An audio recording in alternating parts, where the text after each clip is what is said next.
Assalamualaikum warahmatullahi wabarakatuh.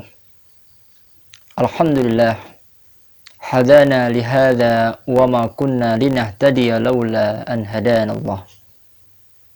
Ashhadu an la ilaha illallah wahdahu la syarika lah. Wa ashhadu anna Muhammadan abduhu wa rasuluhu la nabiyya wa la rasula ba'dah.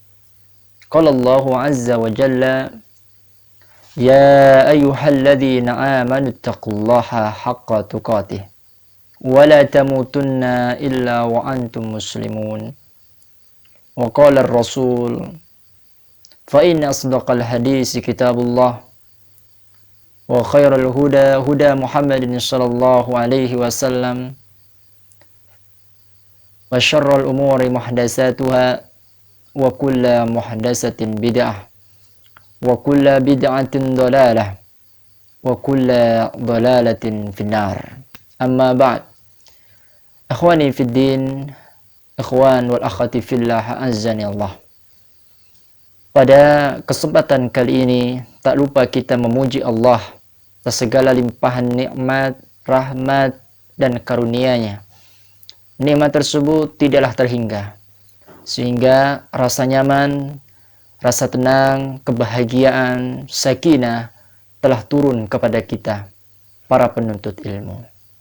Maka dengannya salah satu bentuk rasa syukur kita kepada Allah Subhanahu wa Ta'ala dengan bersolawat kepada Rasulnya, insan terbaik, manusia yang budi pekerti, yaitu Muhammad ibnu Abdullah, dan juga kepada seluruh para sahabat-sahabatnya yang dari titik nol sampai kepada perjuangan-perjuangan yang bertumpah darah selama 23 tahun mengiringi dakwah Rasulullah SAW dari masa ke masa, dan juga kepada seluruh tabi'in, tabi'un tabi'in, dan ikhwah sekalian yang sampai detik ini masih berada di atas jejak dan asar mereka semua, beristiqamah dan bertafakuh fid din, menyebar kebaikan dimanapun mereka berada sampai tegaknya hari kiamat. Amma ba'd. Kesempatan ini kita manfaatkan untuk pembahasan-pembahasan menebar kebaikan dan menumbuhkan keimanan, dan senantiasa menjadikan kualitas iman ini semakin bertambah, sehingga kita menjadi insan yang mulia dengan imannya dan menjadi mukmin yang sejati dengan konsekuensi-konsekuensinya. Hadis di dalam kitab Arba'in An-Nawawiyah, itulah judul kitab yang akan kita bahas pada kesempatan kali ini. Hadis yang berjudul Matan Al-Arba'in An-Nawawiyah ini dikarya oleh Al-Imam Abu Zakaria Yahya bin Sharaf, terkenal dengan Imam An-Nawawi Asy-Syafi'i Ad-Dimashqi rahimahullahu ta'ala. Dalam bab pertama beliau membahas hadis tentang niat.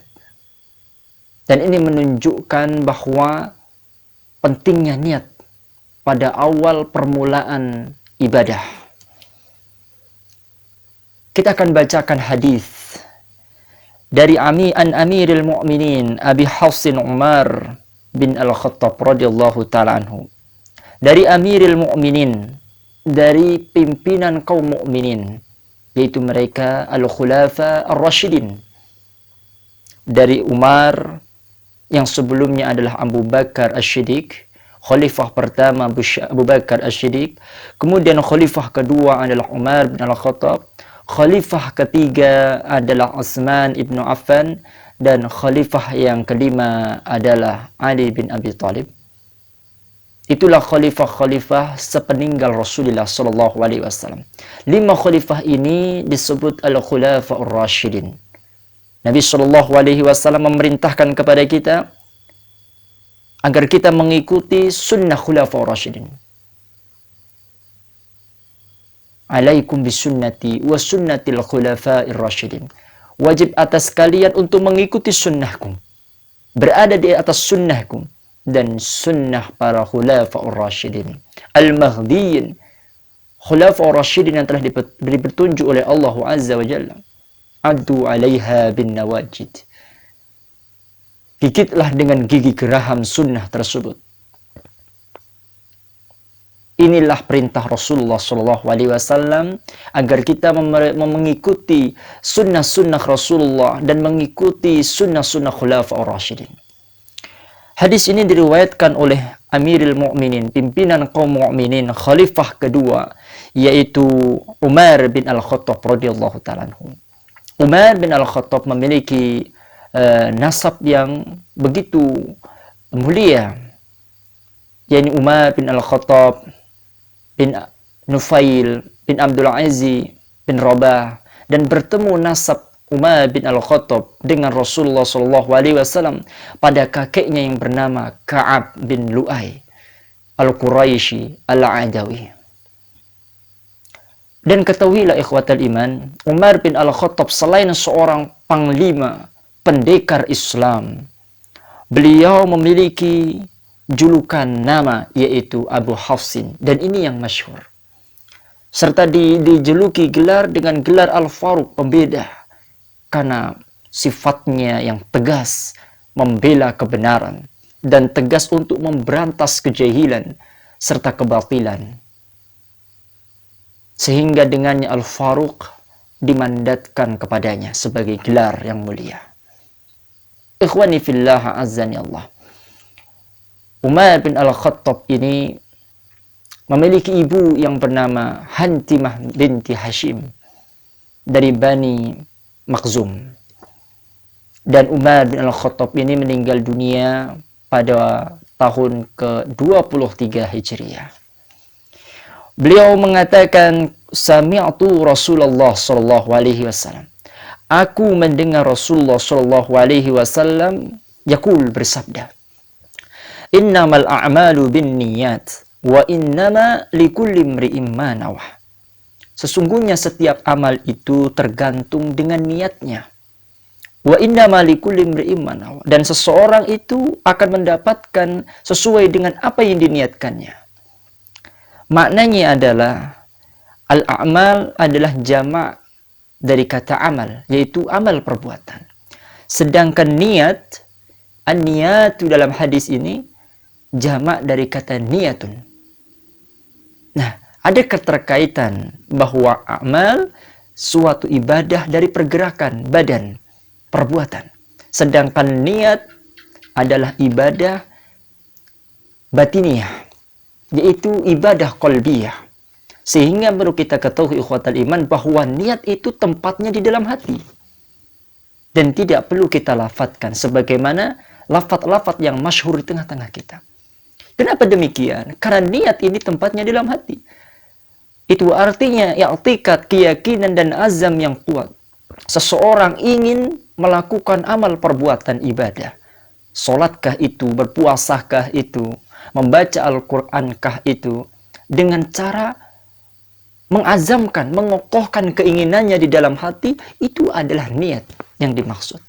Jadi niat cukup hanya di hati dan tidak perlu dilafadzkan. Mengarahnya kita kepada suatu ibadah amaliyah, maka sudah mengandung di dalamnya bentuk niat kenapa kita harus mengerjakannya. Oleh sebab itu ikhwatal iman azani Allah, dengan niat ini pula kita ketahui bahwa niat ini adalah posisi yang sangat besar, posisi yang sangat urgent, dan posisi yang sangat kompleks. Bagaimana tidak? Bahwa setiap amal perbuatan wajib adanya niat untuk sebelum melakukannya.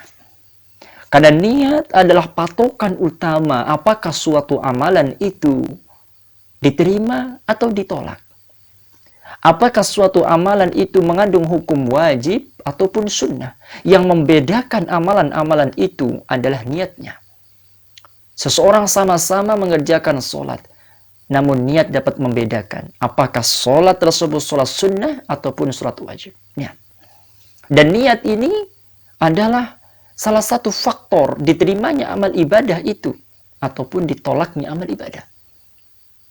Maka ikhwatal iman azani Allah wa iyyakum. Para ulama menulis dalam karya-karyanya memperingatkan kepada kita agar memperhatikan bagaimana pentingnya niat sebelum melakukan suatu ibadah. Ikhwatal iman, dengan sebabnya pula wa innama likulli imri'in ma nawa. Setiap orang akan diganjar dengan apa yang telah diniatkannya, sesuai dengan yang diniatkannya. Bila diniatkannya perkara yang baik, dia akan mendapat kebaikan. Bila diniatkannya perkara yang buruk, dia akan mendapatkan balasannya. Dan seseorang akan mendapatkan pahala yang banyak serta kualitas ibadahnya itu berdasarkan juga dari niatnya. Semakin ikhlas, semakin berniat hanya kepada Allah, suatu ibadah itu bernilai sangat tinggi. Dan sebaliknya, ibadah yang dibangun dengan niat kepada selain Allah bisa jadi tertolak dan bisa jadi mengurangi daripada pahala yang seharusnya dia dapatkan. Maka ikhwani fiddin, azani Allah wa iyyakum ajmain. Wa innama likulli imri'in ma nawa faman kanat hijratuhu ila Allah wa rasulih. Dan barang siapa yang hijrahnya kepada Allah dan Rasulnya, hijratuhu ila Allah wa rasulih, maka hijrahnya ditujukan atau dinilai oleh Allah dan Rasulnya. Ini artinya barang siapa yang niatnya hanya kepada Allah dan Rasulnya, maka niat ibadah tersebut akan yang dinilai adalah Allah Subhanahu wa taala. Dan sebaliknya, di sini diberikan perumpamaan, wa man kanat hijratuhu lidunya yusibuha. Barang siapa yang hijrah, hijrah adalah ibadah. Karena ditujukan terhadap dunia yang ingin dia dapatkan. Aw imra'atin yankihu, atau wanita yang ingin dia nikahi, fa hijratuhu ila ma hajara ilaih. Maka hijrahnya akan dinilai dengan apa tujuannya. Jika tujuannya untuk dunia, maka dunia akan menilainya, akan memberikan penilaian. Bila hijrahnya ditujukan pada seorang wanita yang hendak dinikahinya, maka penilaiannya hanya cukup di wanita tersebut. Kenapa demikian? Asbabul wurud daripada hadis ini disebutkan sebelum orang-orang Makkah berhijrah ke kota Madinah, ada seorang yang menginginkan menikah dengan seorang wanita yang bernama Ummu Qais. Namun Ummu Qais memberikan syarat agar pernikahan itu dapat dilangsungkan kepada lelaki tersebut, agar lelaki tersebut untuk ikut hijrah ke kota Madinah. Akhirnya laki-laki tersebut hijrah ke kota Madinah. Dan pada akhirnya dia menikah. Dengan sebab itulah para sahabat menunjuki hijrahnya karena Ummu Qais. Hadis ini menunjukkan sebuah perumpamaan. Perumpamaan yang memberikan kepada kita sebuah pertunjukan bahwa seorang guru itu boleh melakukan perumpamaan untuk memperjelaskan suatu permasalahan yang kompleks. Memperjelaskan suatu permasalahan yang sulit dipecahkan. Sebagaimana Rasulullah SAW memberikan perumpamaan. Bagaimana amalan itu akan dinilai kepada Allah, atau justru amalan itu akan dinilai pahalanya oleh selain Allah. Itu makhluk. Wanitakah itu, duniakah itu. Jika ibadah dinilai ditujukan kepada Allah dan Rasulnya, ibadah itu akan bernilai kebaikan di sisi Allah dan Rasulnya. Dan sebaliknya. Kenapa harus hijrah? Di dalam hadis ini sebagai perumpamaannya, maka di sini ada keunikan ikhwatal iman. Hijrah secara bahasa adalah perpindahan. Adapun secara istilah, perpindahan dari negeri kafir ke negeri orang-orang beriman untuk menyelamatkan keimanan.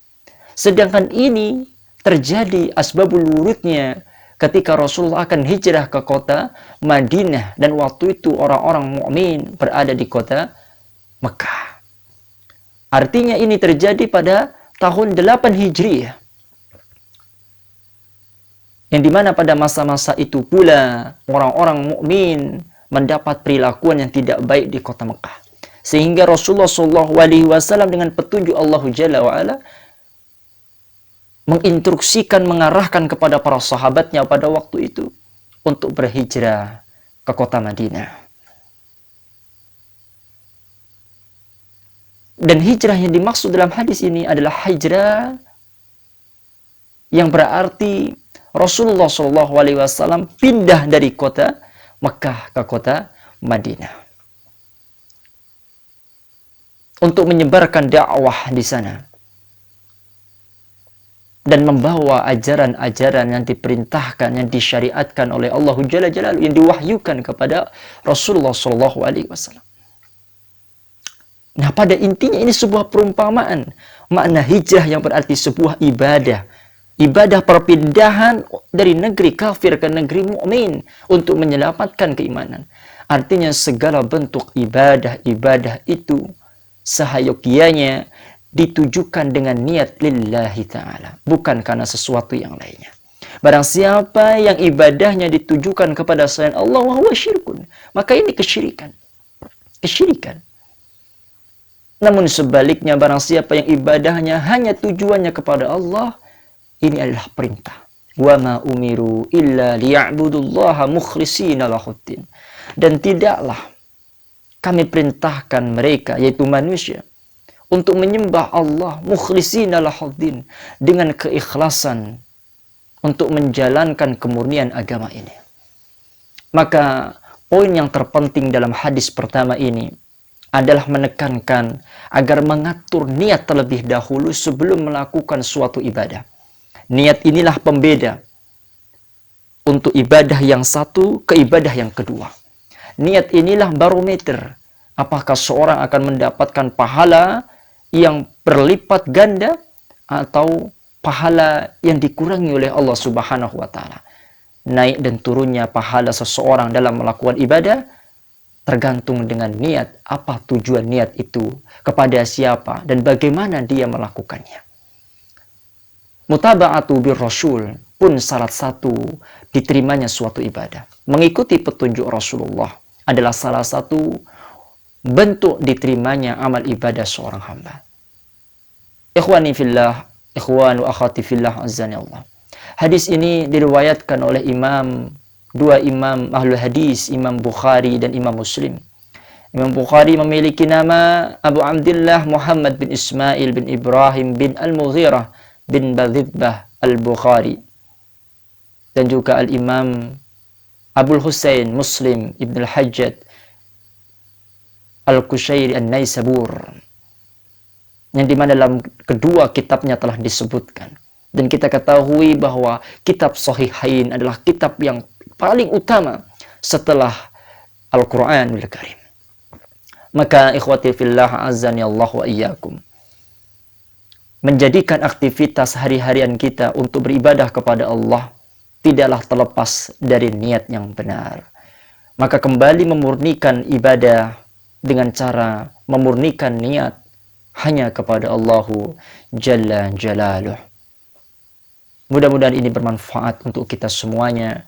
Dan semoga Allah menjadikan kita sebagai hamba-hamba yang benar-benar ikhlas dalam melakukan ibadah kepadanya. Allah menerima amal kita dan Allah membalas kebaikan-kebaikan yang kita berikan kepada sesama. Barakallahu fikum ajmain. Wabillahi taufiq wal hidayah. Jazakumullahu khairan katsir. Assalamualaikum warahmatullahi wabarakatuh.